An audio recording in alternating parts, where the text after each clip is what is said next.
Are live? We are live. Yes, we are. I don't really listen to the intro. Do we give the date? No, we don't give the recording date, but it is episode 66. It is episode 66. We're live at American Top Team Orlando. Home of the Tribe. Tribe Martial Arts Fitness Community, I believe the name is. So welcome back, Noah. Thank you. I'm happy you're back. I'm happy we're recording. I hope both of us have had a little bit of a break from jiu-jitsu and everything and have refreshed our drive to go out there and smash and do all that. I mean, I definitely felt it on Monday because I came back a week ago and even I spoke to David and David was like, oh, I felt a difference. And I know, it's just your body's certainly fresh, so you're probably just more energetic and my mind was fresh and I was just grappling a little differently, so it was cool. Interestingly, since I've had to adjust my schedule a little bit, and I've done a little bit more Muay Thai lately, and I still do my morning classes. I think Muay Thai makes me grapple differently because there's something that I think clicks in my head where it makes it okay to like hurt people. Because jiu-jitsu, you don't really have to hurt people, right? You can control them and stuff, but Muay Thai makes you hurt people. Like it's what you're supposed to do. And I mean, also it in Muay Thai, I heard you're going with at least one person that I know that is pretty schizo and hits hard, so it probably triggered you some self-defense. Yeah, like just sort of fight or flight. All right, I gotta fight back. Yeah, for sure. Oh, so Victor told you? Yes. Yeah. Victor did tell me. Yeah, I feel really bad and about it. those people were made unnamed. Yeah, I feel really, really bad about it too, because but it's also one of these things where because I've done, and maybe this is sort of like the big like Saint Bernard syndrome, where you don't realize how big you are. Like somebody like Brian McKenzie, he knows. Because at one point when he fought at 185, right? So he was 100 pounds lighter than he is right now. So he's very he has a good sense of like body awareness and how much pressure and weight he's putting on somebody when he's grappling them. So like if he wanted to just like lay on top of you and just engulf you, he could, right? But like he wants to do jiu-jitsu, so he doesn't. And because I did Taekwondo for so long before I started doing Muay Thai. Like, I think there's oftentimes I forget how hard I kick. And it kind of reminds me of when I was training, actually, for a smoker between ATT Longwood and ATT Orlando. We were training back when Longwood, actually, they still have that ring. We did a big smoker between the two gyms at ATT Longwood. And I was in there sparring with the guys who I was training, and his name was Jeff Backus, and I broke one of his ribs in training, and he told me after the fact, because he knew I would pull him from the fight, that I was like, hey man, like you took a couple weeks off, like everything good? And he's like, yeah, actually, like you broke one of my ribs, and I didn't tell you because like I knew that you and Joe wouldn't let me fight in the smoker if that were the case, so like I just need to take a couple weeks off and stuff. I'm like, oh, geez, I didn't realize that. But yeah, that was also kind of just leading back to what Paul was talking about, how back in the day you basically fought in training, and then it wasn't very smart because we were basically, I kind of still do it a lot with jiu-jitsu, but like just round robin sparring and just everybody forcing themselves to get a different look and that sort of thing. But either way, yeah, it was bad. It was like a left middle kick, which is what I dropped that person with today or on Tuesday. So Chris has still got it. No, I just lost my cool. But I felt really bad about it because I suspect the person. Well, everybody at this gym is basically younger than me, aside from like 3 other people. So anybody who's younger than me is automatically a kid. But but yeah, so Muay Thai has been fun. It also, but I tell you what though, man, like it's made my jiu-jitsu a little bit different too. Like just opening up a little bit more, like in the mornings and stuff. I think there's some sort of like click that happens that like primal, just like I don't something know. goes wrong, Yeah. I can always punch them. You can always Or punch kick them them. or club them or just, just go a little bit further with each little movement. But so how you feel okay coming back? You feel refreshed? Did you do a bunch of skiing and outdooring yourself? So I'll give a quick outline of that. Before we get too far into the podcast, we'd be remiss to not shout out to our sponsor, Oh, you're Crown right. Rash Yes. Guards. Matt Cabrera actually trained in his brand new ranked rash guard. Oh, Using did he really? promo code Brews. So remember, guys, use promo code Brews, BREWS. Get 20% off your next order with crownrashguards.com. You can find them on their website, www.crownrashguards.com, or Instagram and Facebook at Crown Rash Guards. If you've ever wanted a durable rash guard that was affordably priced, check them out. And very sharp looking. Very sharp. Obviously, if you want unicorns, if you want strawberries, if you want, Barney or whatever on your rash guard, they're not going to be doing it. They're not doing flashy designs. It's just a sleek. I just call it the Black Panther look. What is it? A vibranium. You want the vibranium look? You got it here. It's so very sharp. Very. So check them out. They're our sponsor. They've been supporting us now for. This is our 10th episode that they've sponsored us. So keep checking them out. It's a small business. Jiu-jitsu guy making what we think is a solid, durable product for the jiu-jitsu community. So check them out. Again, crownrashguards.com. Promo code Bruce, 20% off. So for me, I actually was lucky enough to ski on my birthday with Victor and Paul, which was a lot of fun. And then I spent another week out there spending some time with my parents who rent a cabin out there. And it was good outside of getting sick, which sucked, and getting sick in the dryness of Colorado. And I think my respiratory system and my sinuses have become, they probably don't generate any moisture on their own because they're used to Florida humidity. So when they were forced to do that, I think they struggled. I ended up getting laryngitis, which is why I have such a baritone voice today. So my very throat, sexy. Wow. Yeah. So, ooh yeah. So I am starting. My vocal cords still haven't come back to normal. I think it's exacerbated in the morning, and we're recording right now in the morning. So yeah, Chris is going to be. I'm not going to be projecting my voice as much, and Chris is going to. What's it going to take for me to trigger you though? Where you just scream for no reason and get into it? Oh, so. I'm good. And the thing is it's so okay. So the most interesting observation about this whole thing is the first day back, Monday, after my first class. That was this past Monday, right? Yeah, I was euphoric for the rest of the day. Nothing special happened in class. I just had a normal class. But I had not exerted myself in jiu-jitsu all those endorphins for like 10 days, and it was like an addict who had not gotten a hit for a little bit, and then suddenly all the dopamine and endorphins and all that started flowing, and I was euphoric. This is post-training? Post-training. Really? Yeah, I went to the supermarket. I was talking to everybody. I was just so happy. I was so content, so satisfied. You were like when Tobey Maguire got stop citing that fucking that scene where he's like walking through Spider-Man 3. So bad. Wasn't he affected by the venom at that point? Yeah, exactly. So Those are the ultimate endorphins. Emo. No, so I definitely there's definitely a physical component. Like there's something happening in the brain and it's, I think it just comes with hard exercise. Did you not get any major physical activity when you? I was hiking every day, but there's a difference between hiking and what demands it's putting on your system versus jiu-jitsu. There's just something about, especially gi jiu-jitsu, but just everything under tension and I don't know. It's just one of those things. Did you hike with your parents, or did you just like go off on your own? No, I hike with my parents every day. Really? That's awesome. Yeah, so it was good to see them. I'm an only child, so I got pampered a little bit, which was good. You go to Estes Park, right? Correct.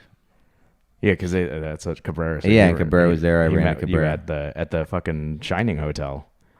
For next door to that, he went there to the Oh, Stanley. right, yeah.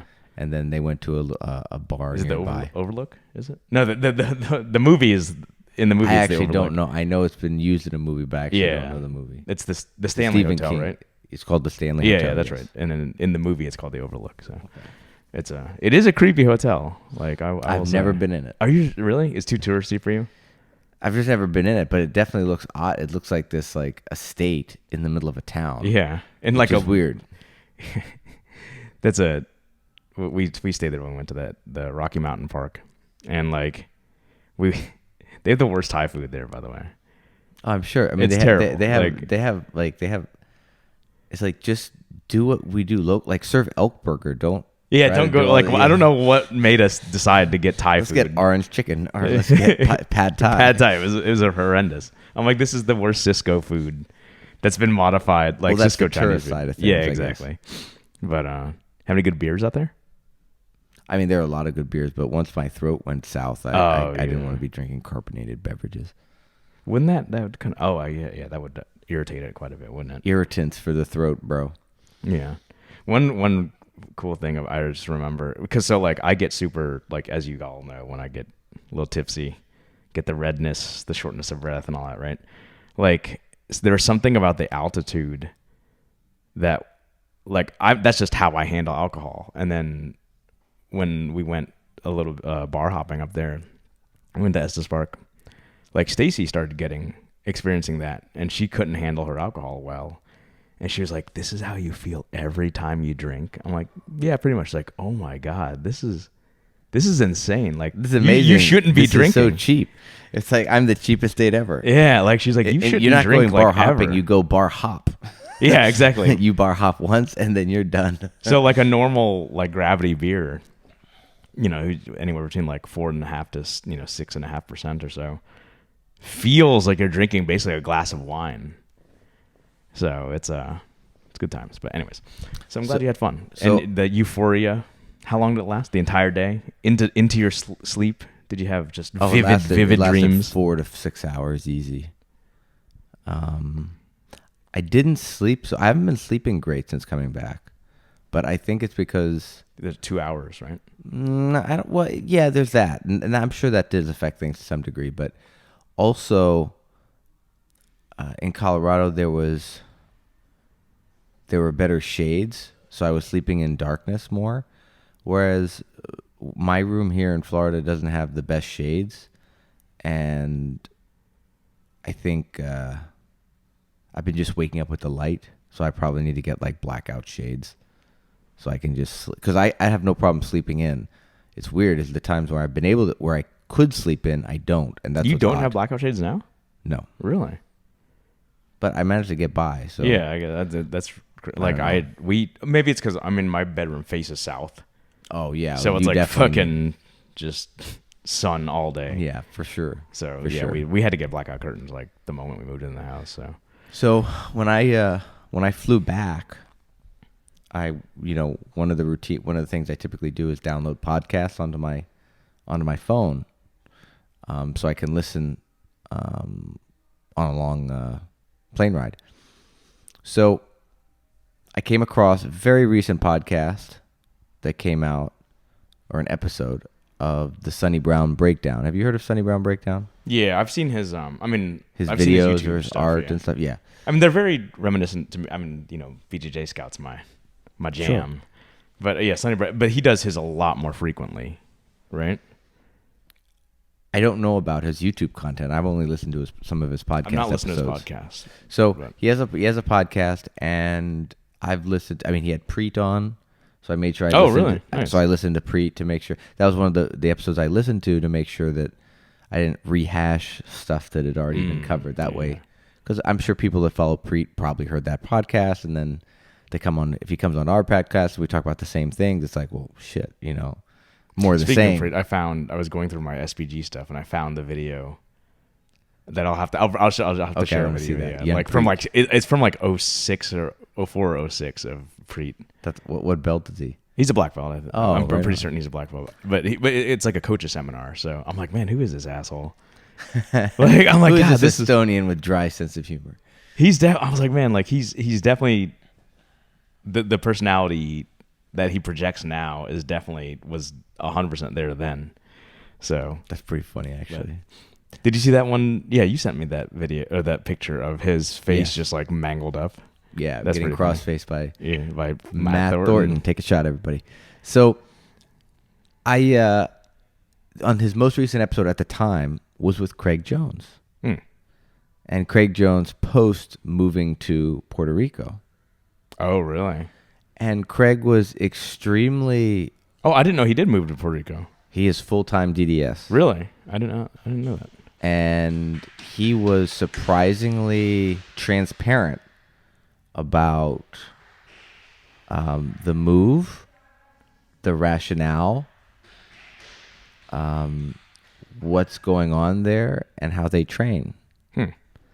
So I highly recommend any of our listeners, definitely yourself, to check out that episode, because Craig just kind of puts it out there. Now, I'm sure there's probably more to every story, but incredibly transparent. And I don't know if the DDS guys are secretive, but I do think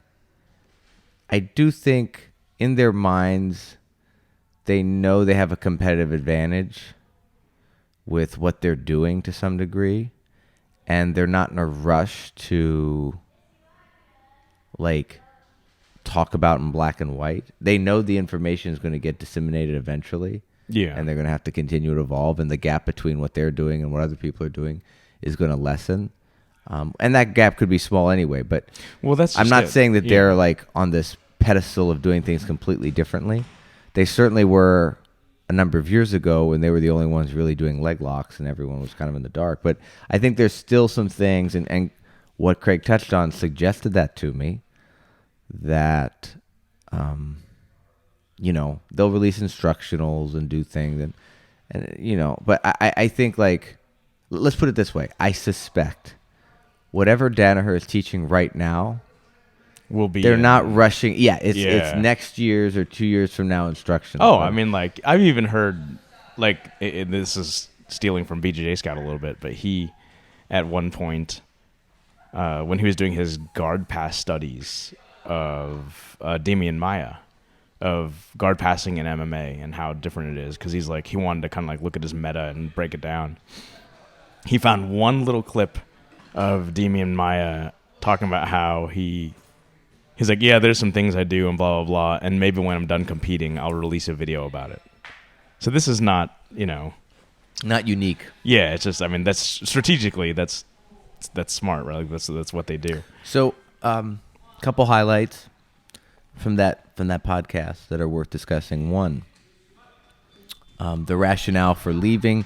This is not jiu-jitsu. Well, it is jiu-jitsu related because a lot of people are encountering this. I'm sorry? It's not jiu-jitsu related, but it's political. It's jiu-jitsu politics, I'd imagine. Well, and just the environment. So the gym, they were training at Henzo's Academy. Henzo's is closed for much of the year because of COVID. Is it still on lockdown up there? No, they're open now. Oh, they are? Okay. At least according to Craig, they were. And you look so uncomfortable right now. Huh? You should probably just sit up. I'm actually okay. Really? I'm actually okay. Your spine is out of alignment. Well, I'm doing a spinal twist. Okay. I'm good. So so Craig said that obviously they were in lockdown. So at that point he said, well, we were just coming in the back door and training, and there's no big deal because it's behind closed doors. Right. So that wasn't an issue. Once the gym opened, they could only do like pods or something, or some sort of. Yeah, well, that's what was advertised, right? Like for the regular classes, people had to be classes. I think there were limited class sizes. So the pro team, which would be Craig, Gordon, those guys. Let's just call it the pro team. The DDS. Yeah, the DDS. Those guys. There was getting friction between them and the gym because the gym is trying to follow COVID policies and keep, its members. They go into that. That's exactly very transparent, and their members, adhere to the COVID policies for their members, so that these guys would have an hour and then they'd get kicked out. So they didn't have as much flexibility in what they were able to do. Plus, Craig made the illusion that a lot of the pro guys don't pay. So Henzo's Academy is like, we have to service our paying customers, not the pro guys that don't pay. Right. Which is eerily similar to every what gym. we hear about pro MMA fighters in Orlando. That's every gym. So I guess I just have to compete a little more, and then everything should come to me for free. Is how it works. So where do I get a pro card? I need to make a laminated pro jiu-jitsu. It's all a matter of adding value, Noah. That's the anyway. Because he said Gordon flew to Puerto Rico to see Mo, the head of ADCC. Okay. Because Mo has a house in Puerto Rico. And they were talking separate business. And then Gordon came back and started convincing John that they need to move. And Craig said, John, I don't think would have ever considered moving, except this awkwardness arose once the Henzo's gym opened, and there was this, and I don't know if it was, I'm not, I'm not going to suggest it's political friction, but there's just friction. Of course. You know? So that's kind of, and he'll go into more detail, but that's sort of why they end up going down there. And this guy Mo has a house there and has been living there, so they're not going in there without an ally that has resources. Yeah, and that's why they're down there. And then, of course, he's talking about, the tax rate is a lot lower, so, they're able to keep a lot more money. And Gordon, obviously, he didn't say this, but we know Gordon's always been bitching about the tax rate in New York and stuff. So how that place is a dump. Yeah, so anyway, so they're in Puerto Rico. Now, that's nugget number one. Nugget number two, which I think is really got me thinking and motivated to do stuff, and then I'll give you the follow-up with, because I had discussions with Paul about this week, is how they train. Yeah, that I was going to say. They always talk about what they train in their instructionals. They never show how they train. Exactly. He talks about how they train. One, Craig said that for the most part, everyone grapples the same way. We all have the same games. He's like, which is markedly different from, if you go to Atos, he's like, and he used the example of Kainan Duarte and Lucas Barboza. He's like, those two guys, they do completely different things. This is Craig saying this. This is Craig. Okay, all right. Whereas at our school, we all pretty much do the same thing. We have our own flourishes and stuff, but we do the same thing, which to me is contradictory to what John Danaher says, which is like, I teach the exact same fundamentals and enforce that, but then I let the advanced student develop their own thing. In my mind, the fundamentals stopped a little earlier. I guess in reality, the fundamentals go a little farther. And he said, but it has this weird benefit of, if somebody on the team loses, everyone gets an upgrade to their game because they're all doing the same thing. Right. So it's like if one opponent exposes an issue in a single match with Nicky Ryan or Nicky Rod or Gordon, the entire team upgrades their software, so to speak. Yeah, that's it's like a patch. Because it's like, everyone upgrade. We have to fix this defect in all our games. That's unsurprising because if you listen to the language that John Danaher uses, he uses very precise language when he speaks, first off. Correct. And if you always hear him talk, he talks about high percentage moves that you can execute against resisting opponents at basically a competitive or elite level, right? And at that level, how much do you really see, right?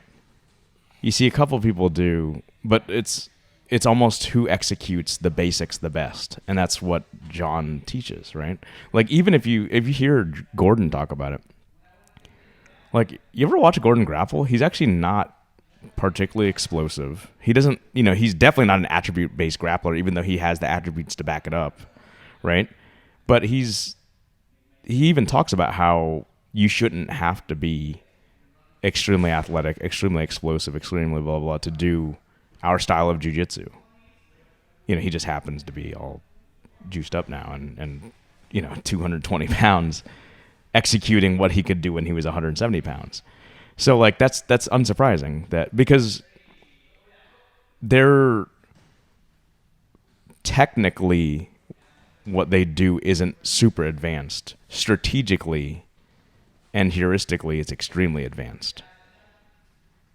So that's unsurprising because, I mean, jiu-jitsu is universal, right? Like, it should transcend all bodies, all shapes, all sizes, right?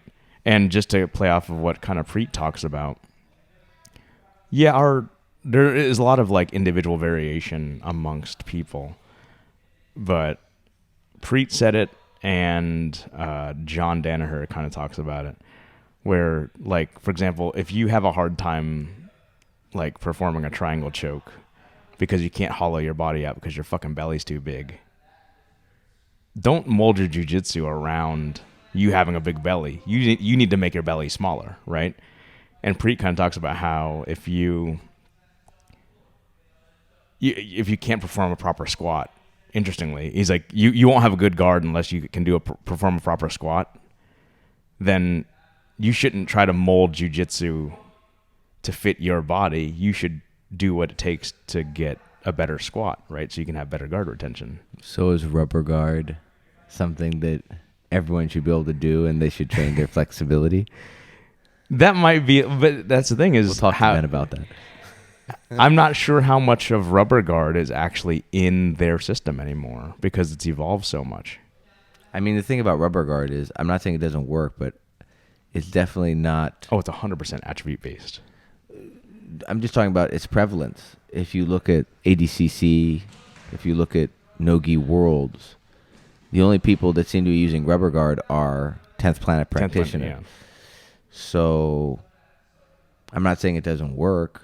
Yeah. But if it were that great, I'm pretty sure all these guys, many of which already have the flexibility because they just do jiu-jitsu, would be adopting it into their games. Exactly, right? Because it's not high percentage. But Danaher... Well, I'm sure Eddie Bravo is. He would argue otherwise, right? I mean, I'm sure. I don't see. Here's the thing. I suspect there are reasons why a majority of the grappling community at the high level has not adapted rubber guard. I have not explored rubber guard to any real significance. I just know a little bit about the position, and but I don't understand it. Yeah. So I don't want to say I don't want to start to say why. I just suspect there have to be reasons why the global community of competitive grapplers and no-gi haven't all flocked to it. Yeah, I'm curious too. I mean, like, if you ask Ryan LaFrance, he'll cite the example of was it Dr. J or somebody doing an underhand, like grannying a ball in to make his free throws better, but societal pressure of just looking like a fool prevented him from doing rubber guard. Make you look like a fool? No, but it's just different, right? Like it's different than the norm. It's far possible. outside the norm. I mean, that's certainly a possibility. But it's realistically, I mean, it doesn't make you look like a fool, and it's not outside the norm. It's just it's an extremely high. It's a system based around an extremely high guard, right? And I don't know why. It seems to have more application in MMA. That's what he designed it for. Well, I know, but I mean, that's actually something I see people in MMA breaking down posture to prevent strikes. Yeah, I see that more commonly used in MMA in the close guard, like you said, to prevent their opponent from posturing and raining down punches. But it's also detrimental to modern MMA though, because there are time limits, and inactivity is not that it's not the old rule set problem. Yeah, so it's not a given the current game of MMA, it's not conducive to use rubber guard unless you're hyper attacking. Like Ben Saunders he modified his to his rubber guard. I forgot what he named it. It was like the Berserker guard or something. Ooh, Berserker guard. Yeah. Or Killeth guard. Killa B guard.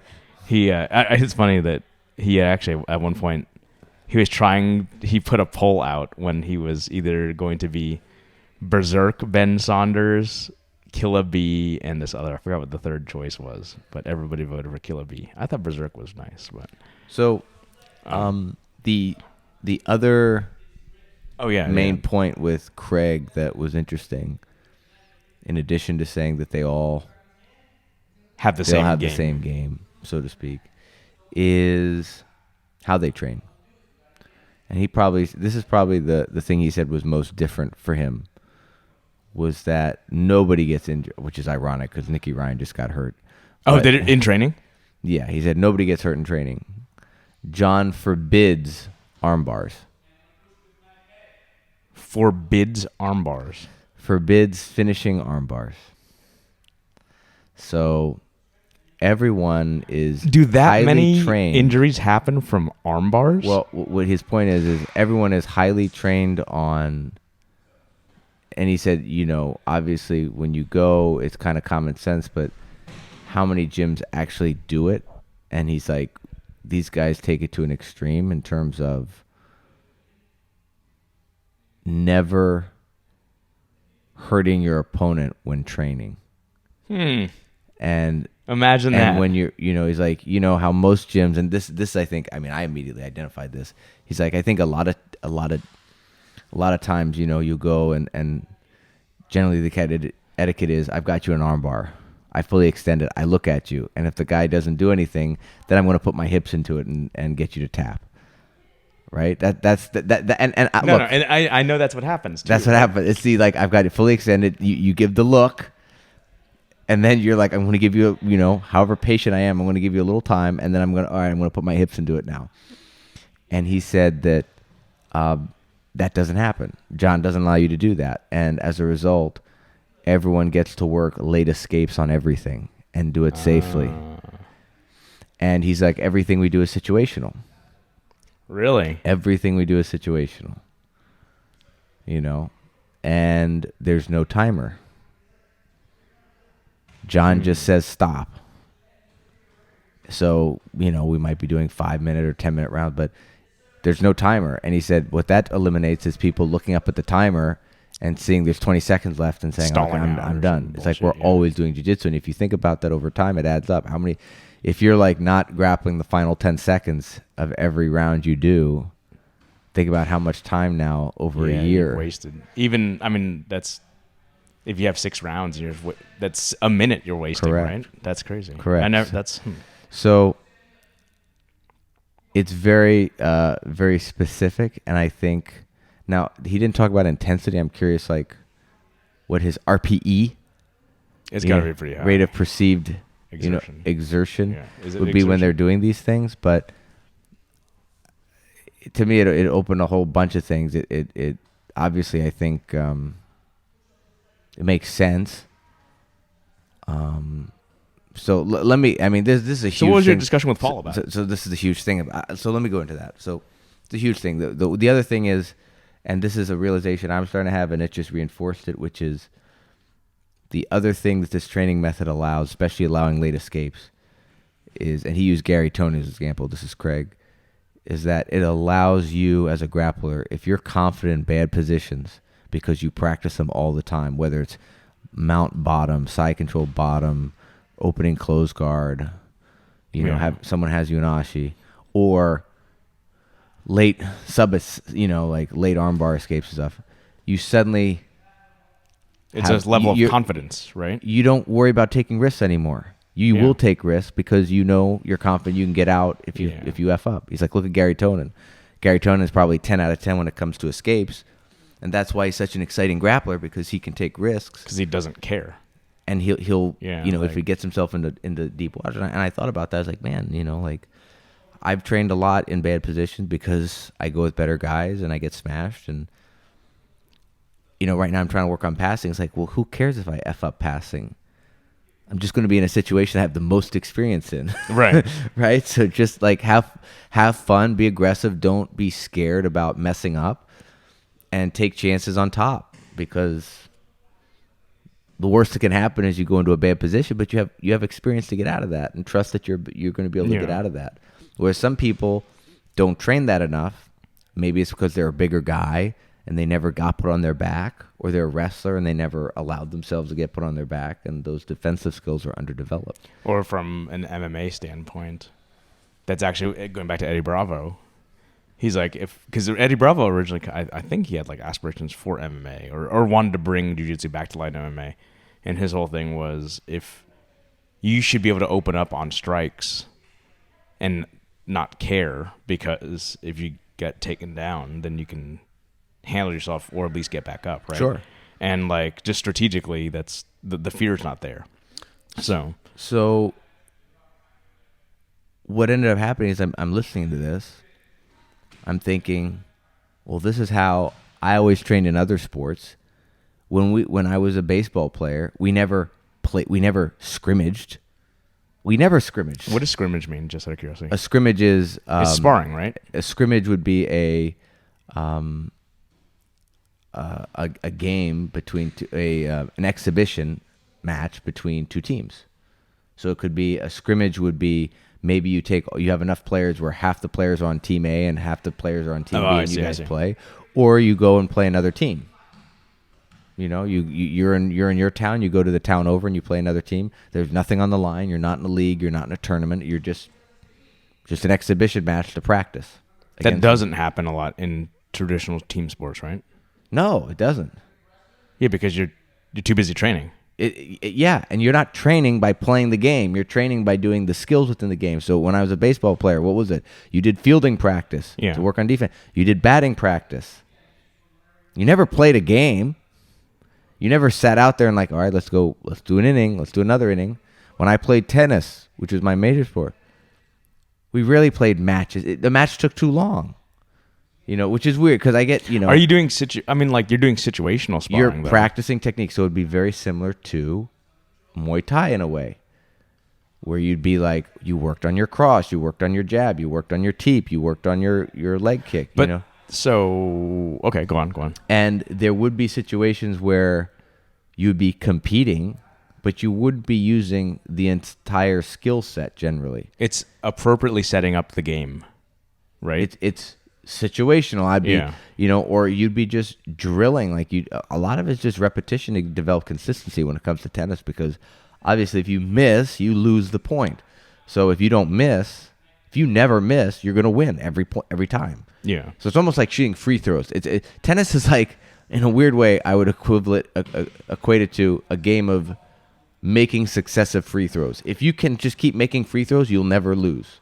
If you can keep hitting the ball over the net and into the court, you'll never lose, right? I mean, you just the guy would have to beat you. It just most of the time a tennis point is lost because the other person misses, not because you hit such a good shot they couldn't reach the ball.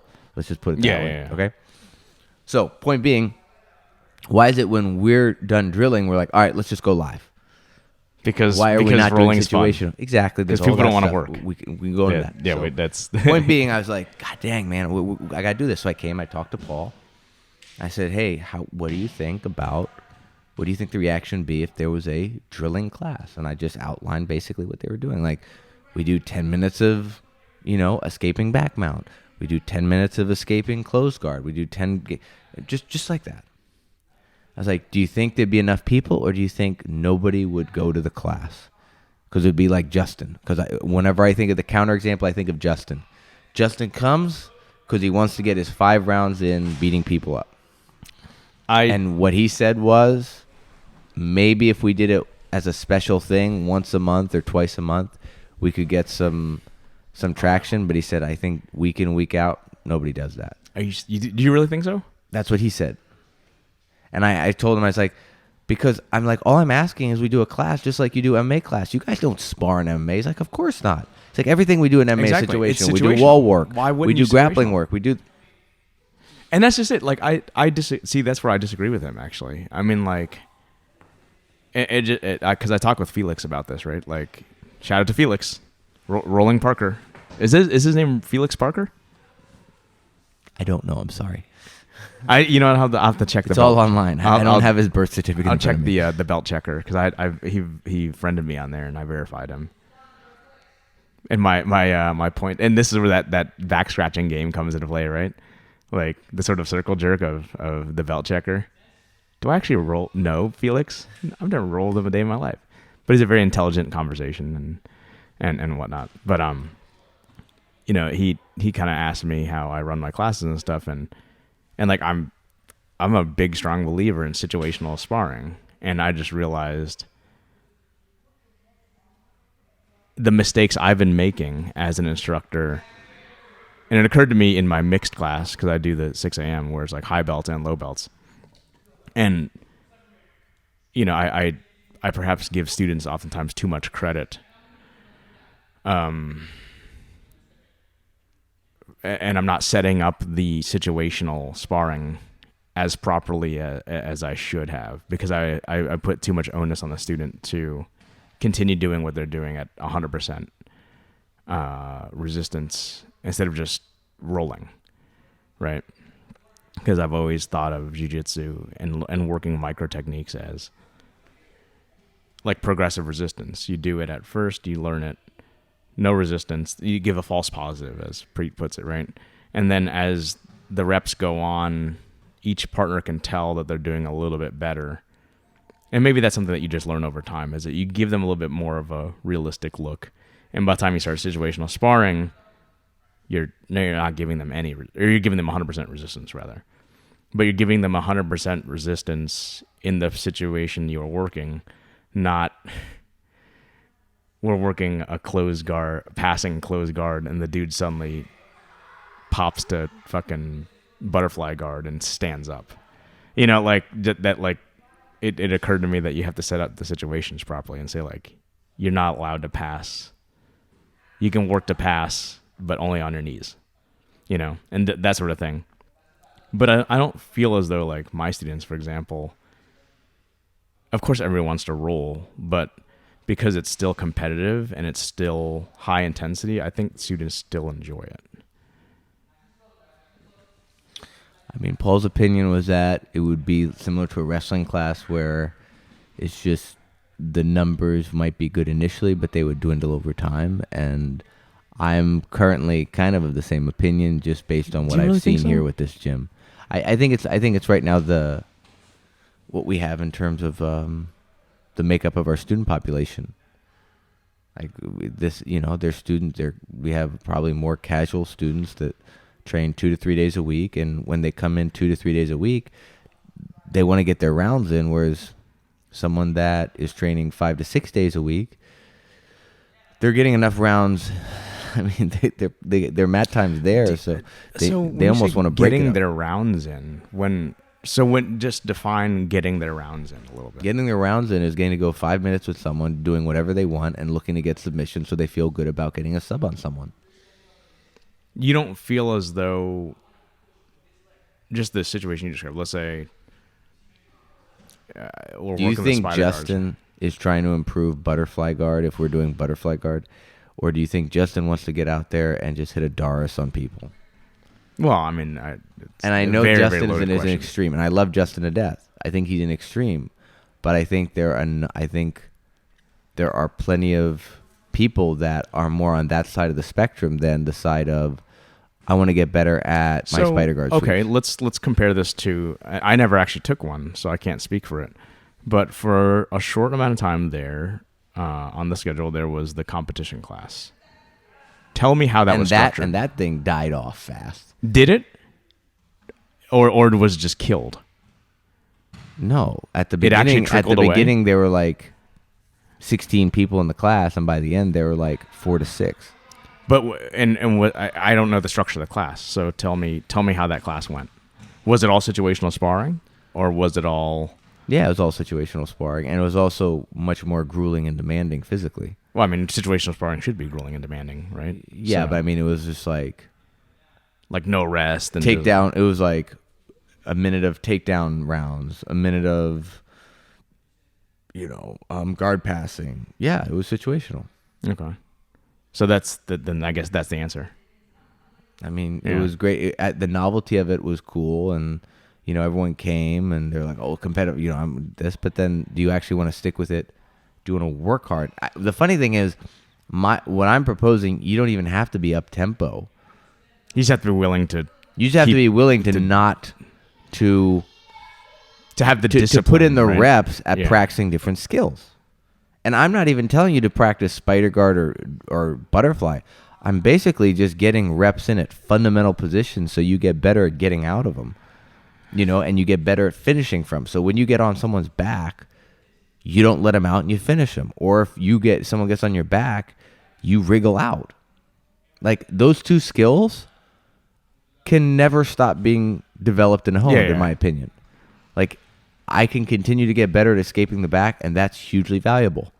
I can continue to work on getting on the back, controlling it, and finishing, and that's hugely valuable. What does Gordon always brag about? I have the highest finishing rate when I get on someone's back in ADCC rule set.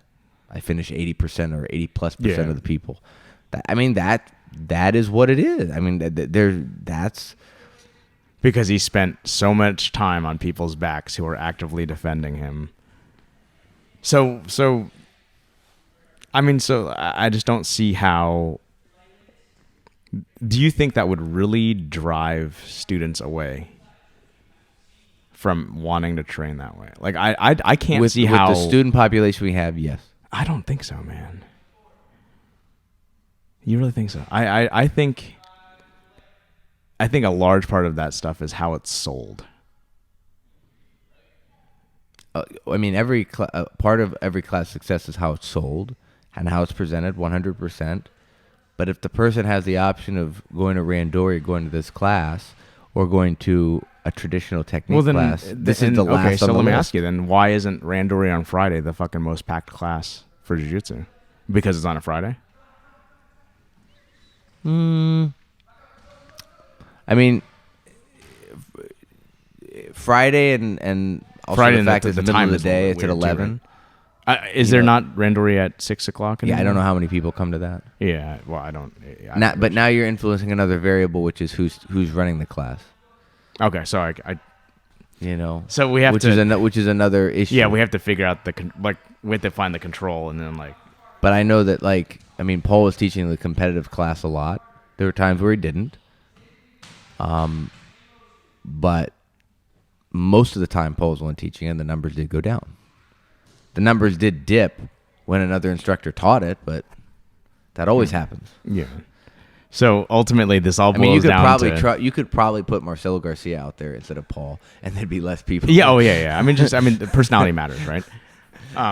Personality and connection matters. Marcelo might bring a bunch of people from outside the school in, but in terms of inside the school, this all goes back to. Paul talked about it a long time ago when he was on the podcast, which we'll have to somehow get him back on here at some point. For episode 100. I'll get that handle of Tito's. People just don't want to train. People want to roll, right? Yes. Yeah. And the other thing is, and I was talking to David about this dynamic, the other thing that's shitty is if you're on I train almost every day thing, there's a way you want to fluctuate your intensity. The people that train twice a week, they're going to go fucking ape shit those 2 days because those are their only 2 days. And they should go ape shit, have fun. The problem is they're all mixed in, both of us are mixed in, and we have two different archetypes. And what ends up happening is the 5 to 6 day a week people end up having to train hard every day because a lot of their rounds are with people that are going super hard because they're only 1 of 2 days that they're training hard. So it's weird. It's I'm not advocating a segregation of students, but it just creates an interesting dynamic where the way people want to approach training is vastly different strictly because one group is training a certain amount a week, one group has a certain amount of mat hours per week, and another group has a lot more. And it creates an interesting and uneven dynamic. If everyone was training 7 days a week, we'd all be on the same sort of I don't want to train hard every day. I want to but if I'm going with if I'm going with Orlando Food Critic, and he's been around sampling food everywhere. Shout out to Orlando Food Critic, the best food critic in Orlando, ladies and gentlemen. At Orlando Food Critic. Ryan is the man. Ryan's awesome. So check him out on Instagram at Orlando Food Critic. My friend who's a classically trained chef is man, that guy's really I love watching him. Yeah, he's great. I mean, he's out doing his thing, tasting food. But he also can do it. When he comes in, he's a good cook. When he comes in, He wants to go hard to burn all those calories he's been eating, man. He didn't like my Muay Thai class. You know, he so fucking hated that shit. Oh, wow. When I taught that day, Oh, wait, tell me about this. I wasn't allowing water breaks. I was having us do 10 push-ups between each round. And so, oh man, he fucking hated that. Like I had everybody sitting down in the corner, except Juan Candela. That dude, that dude he's a machine. But yeah. Juan just wants to, or not Juan. Ryan just wants to come and just let me bang, bro. He needs to burn his calories, bro. So, but you can burn your calories drilling and doing situational. It's grueling and it's terrible. It's not as fun. I mean, but you'll get your fucking reps. And I think the other component is,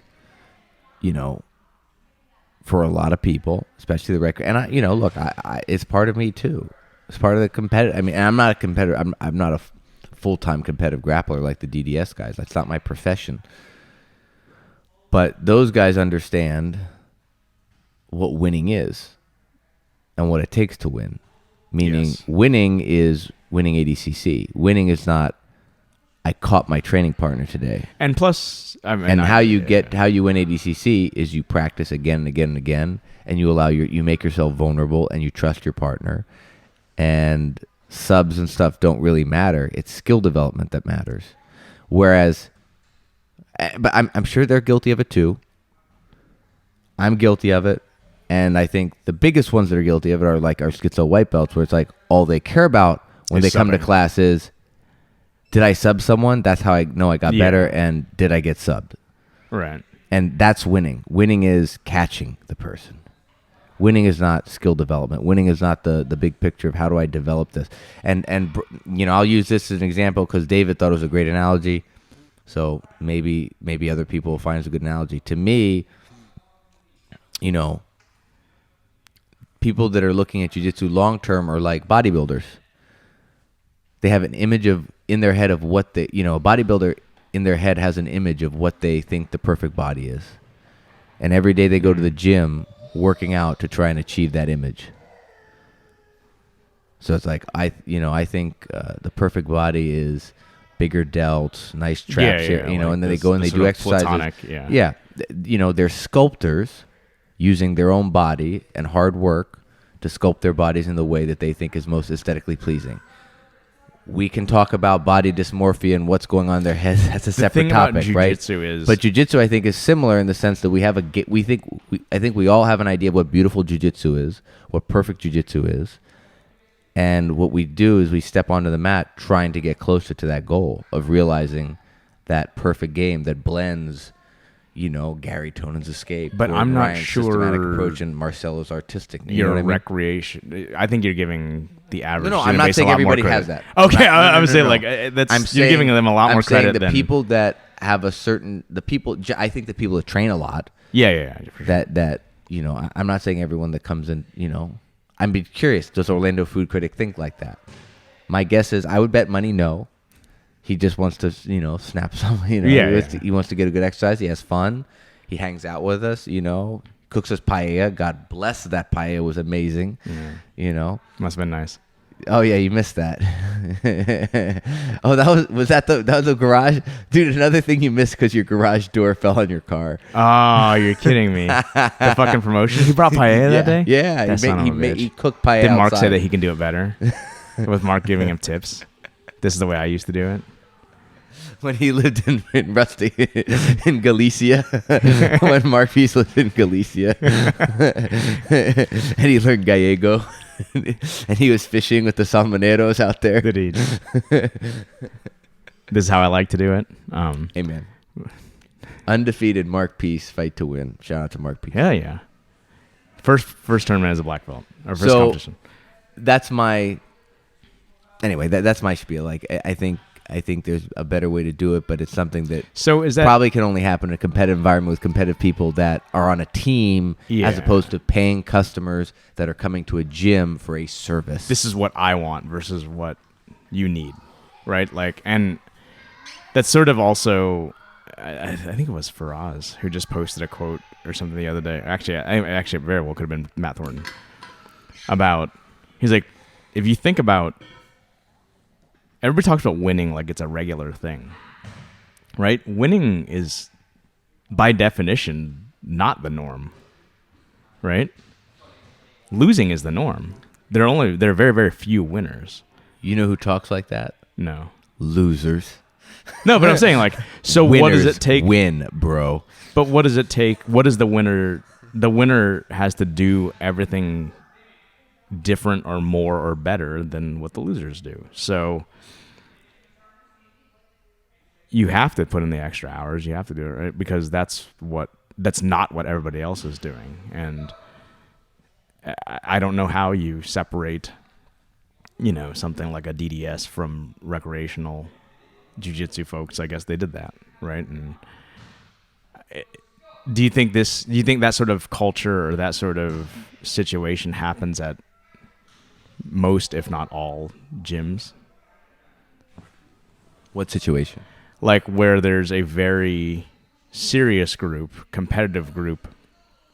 Well, I mean, so that's The other thing obviously it wasn't a problem pre-COVID for the DDS guys. The other thing about DDS is, which is also kind of interesting, is that I mean, if it is true that they're not accepting people. Craig even said that.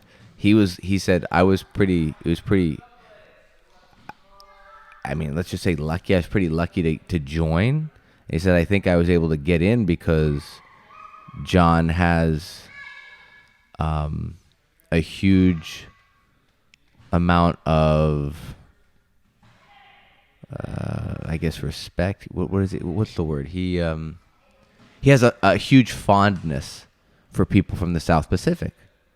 Him being from New Zealand. Oh, he's from New Zealand, And yeah. he's from New Zealand, and Craig's from Australia. So Yeah. and he's like, anytime John hears an accent that indicates you're from that part of the world, he's going to come over and talk to you and engage you. And he's like, that's what I think happened with me, because I ended up training with these guys. I competed against them, and then one day I was at a Kasai or a Fight to Win or something, and they put me in the same locker room as those guys. And after I'd competed with them a few, earlier in the year, and it was kind of awkward, but then, we kind of started talking, and then I went and I visited and trained, and I never really left. And, they are strict about, like, we have guys for specific weight classes, and we can't have multiple people in the same weight class. So they're a closed group, and they don't have any paying students per se right now. So I don't know how John's making his. I mean, is John just like living off his instructionals and doing stuff? Is Mo with ADCC like funneling money to them for some reason? Which David brought up a good point. Isn't that kind of like That's a conflict of interest? Yeah, right. Like it's like Roger. You're Goodell. providing a training environment for. It's like I'm the commissioner of the NFL, And I also own a team. I'm going to also I'm also like financially supporting one of the teams. Yeah, like one team. Yeah, so it's like, I also make the rule set. So if the team says, I don't like this rule, maybe I'll just change it. Yeah. So, I mean, I'd like to think that Mo has more integrity than that. Yeah. I'm just saying, like, that's kind of interesting. Now, I do know that they're constructing a big facility on or next to a resort on the north coast of Puerto Rico. Mm-hmm. So I think there's a business that's being grown. That's the new going to be the new destination, Mecca. the new destination for jiu-jitsu travelers. So where you goodbye don't even, San Diego. You don't even see. You think you're going to get a class with John, and you don't. You get a class with like. Oh God, Craig Jones instead. Jesus. DDS blue belt, which is probably a black belt. A black belt. Yeah. Otherwise, that's anyway. That's just. I just want to throw that in there in terms of, how they are with. It's not like going to a gym. It's a team. Yeah, it's a team. It's a team. Yeah, there's a big difference. And plus, like they're training with a very specific purpose. If you were to ask, I mean, hell, you ask us, why are you really training? We don't have an answer for you, right? Like we love it. Right. I mean, that's actually probably the best answer. Yeah, we love it. But like they're training with a very specific purpose in mind, because it's their profession. Correct. So, as such, they should treat it that way. And if that's what it takes for them to maintain their level of eliteness, good for them, man. Like, that's awesome that they found an avenue to do that. So I wonder if it's going to be like Elon Musk leaving San Diego or the valley Silicon and moving Valley. to Texas. Is this the beginning of an exodus to all these? Dude, Puerto Rico is over 2 hours away by plane from Orlando. My geography was so off. It's like, if you look at the Caribbean, it's like you've got Florida, then you've got... It's not directly south of us. No, you've got Cuba, then you've got Haiti and the Dominican Republic, and then you got Puerto Rico way out there, Yeah, man. it's further than we think it is. Yeah, so... But it's a cool destination, though. I mean... Yeah. And Craig said, like, he's got a 3-bedroom. What he's paying in a 3-bedroom on the beach is the same as what he's paying for, like, a piece of shit apartment in New York. Right. So... Hey, man. Bro, them taxes, they're going to kill you. If Paul ends up, heading out west, I'm off to Puerto Rico. I'm out of here. You're not going to move to San Diego? I mean, San Diego's nice. Puerto Rico's closer, so let's go This to Puerto is Rico true. first. And cheaper. I mean, like, Sure. Exactly. Yeah, way cheaper. Like, And you can train. Yeah. I mean, You can train in San Diego, but the point is there's going to be less COVID restrictions in Puerto Rico than in California. And plus, evidently, they're just not dealing with having to ration out mat space and mat time for paying students. But I'll probably show up and they'll be like, who? Be like, I'm Noah John of BJJ and Brews. Who? I'm the guy who said Gordon Ryan's full of shit. I'm sure Gordon will love that. I thought about that. I was like, before I went out there, would I have to scrub that from the past podcast? Yeah, like where's episode 61 in your series here? Nah, I did. It just... Why is the timestamp on this like? Why is it jump from? Yeah, why is the timestamp like November 2020, December 2020, and then the next one it's like 5 months in the future, and then we go back and I'm like, what? Why was this file created yesterday? But, so I'll check that out. That's always been the thing for me, and actually I'd kind of mentioned that in my my very lengthy conversations with Felix.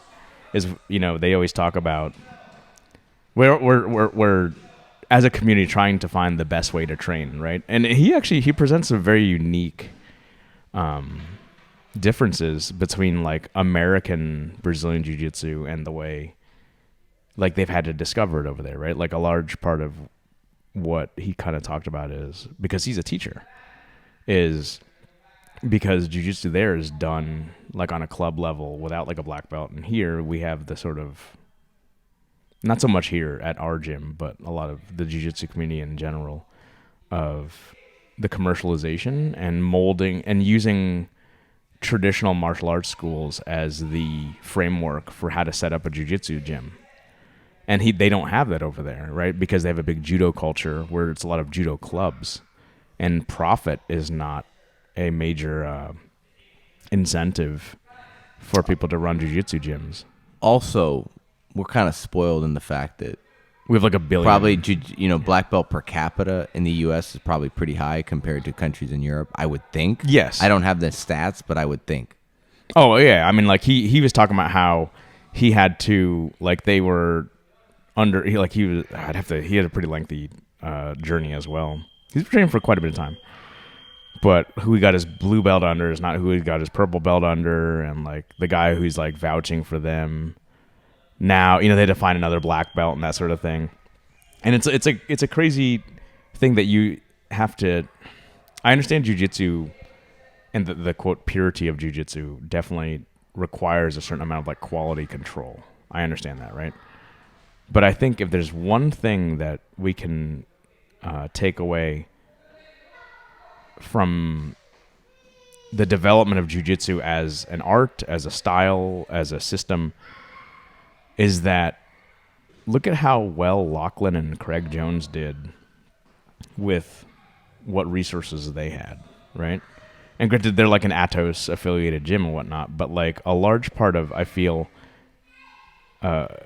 when you strip away the traditionalism of, and it's crazy to even mention that, traditional aspects of Brazilian Jiu-Jitsu because it's such a contemporary martial art, in my opinion, as compared to a lot of the more ancient, if you want to call it that, Eastern martial arts is that it's very pragmatic and very just the fact that it's stuck to its idea of it's like speaking Spanish, right? You can either do jiu-jitsu or you can't, just as you can either speak Spanish or you can't, right? But how it's sort of had to come into its own genesis outside of the U.S. and outside of Brazil with very limited resources is that, like, I think that's like the purity of the martial art, and it forces the creativity, and you're not locked into a certain way of teaching and a certain way of learning. So like Felix has been able to apply a lot of his the skills that he's learned as a teacher and how he runs his classes and how he feels as though to keep his students motivated, to keep them learning properly, and he kind of falls in line with Preet of talk less, do more. You know, like my job is to not tell you how much I know, but it's to give you tidbits of information and you experience it and experiment on your own until you discover it. So that's kind of a cool thing. I think. I don't know enough about Craig Jones and Lachlan and that the gym culture down there, but I would imagine Lachlan, especially being a physiotherapist, right? Or is he's a doctor of physical therapy? I don't recall off the top of my head, but he's definitely he's he has a doctor PhD and he's a doctor. Yeah, some sort of. So he's very like kinesthetically aware. Correct. Has allowed him to deconstruct things and reverse engineer things and that sort of thing, and apply, like, basically just approaching jiu-jitsu from a different framework is, you know. So as we put a bow on this episode, because we are out of time. Are we? We have to train. I do want to say I didn't mention the most important part of Craig Jones's podcast. So, guys, again, I recommend you check it out. Sonny Brown Breakdown. Is it the latest episode, basically? Or I'm sorry? Is it the latest episode, or is it just like a week old? It's the latest. Okay, I'll have to check it out. I mean, if it was in the past, he wouldn't have been in Puerto Rico yet or anything. Oh, yeah, good call. So, if you recall, remember when Craig came to Fusion and we talked about that here in Orlando? And I was like, man, dude, Craig has it rough. Every gym he goes to, everyone's going to try and kill him to get a scalp. I got Craig Jones, right? Notch on my belt. Yeah, and we talked about that, and you know how much truth there is in that, and you know whatever. Well, part of their discussion was talking about how he's done in the past these insanely dense seminar tours. Where like every day he's visiting a new school. In fact, he's got a seminar thing coming up this year. And he said, he's like, oh yeah, and it's tough because, you know, I used to roll with everybody and everyone's trying to, you know, take your head off and stuff. And I don't know how it came up, but he said, but I discovered the secret to handling that. He's like, if someone taps you, I make sure I let them tap me 2 or 3 more times, because if someone taps me once, they can think, oh, I got him. But if they tap me 3 times in a round, they're like, oh, he gave me all these subs. He's like, that's how you keep your ego. He's like, that's how you keep your ego intact. So there's your black belt, high level black belt tip of the. That's funny. Tip from the top. If they tap you, give them a few more taps. Then they think that you gave them everything. Give them everything. They didn't earn any of them? Yeah. That's pretty good. Anyway, guys, we're back. Before we close down, check out our sponsor again, Crown Rash Guards. They've been supporting us for 10 episodes. They're a phenomenal sponsor. If you're looking for a durable rash guard that's got that vibranium look from Black Panther, check them out. It's www.crownrashguards.com. Use our promo code BREWS to get 20% off your next order. You can also find them on Instagram and Facebook at Crown Rash Guards. They make your triceps 400% bigger. According to Chris. So, that's what, Schmedium? The old Schmedium? Oh, yeah. I'm on to you. And a little bit of fisheye lens going on there. Anyway, Chris, it was great to finally sit down and talk to you again. It's been a few We've been trying weeks. a couple times this week. And we're going to try and get Are you all caught up now? I'm sorry? Are you all caught up, though? I am. Good. All right, so it'll be back to regular. I'll see you on Monday, too. So. All right, sounds good. Later, brother. Hey, yo.